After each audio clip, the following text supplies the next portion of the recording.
We have many of our clients ask us about whether they should form a Delaware C Corporation or that they've already formed a Delaware C Corporation and what they should do next. So we thought it would be a good idea to discuss why this entity structure is likely not the best for you. Here are the cons to the Delaware C Corporation. To incorporate in Delaware, you first must have a presence there, which means you'll need to hire a registered agent in Delaware, pay franchise taxes in Delaware, and 3, you have to follow any filing requirements in Delaware. The likelihood is that your company will only be doing work in the jurisdiction you primarily do business in.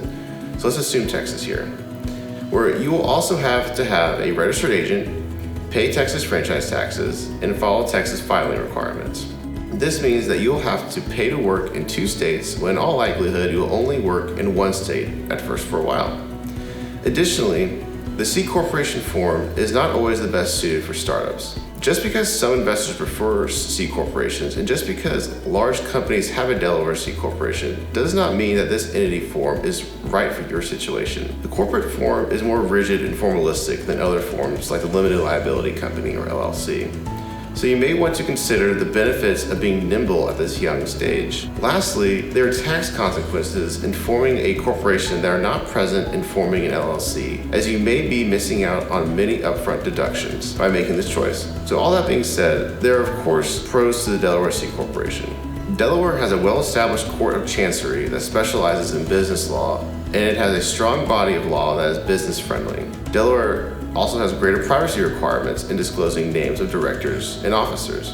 And lastly, large investors prefer the Delaware C Corporation form because of these reasons I just stated and more.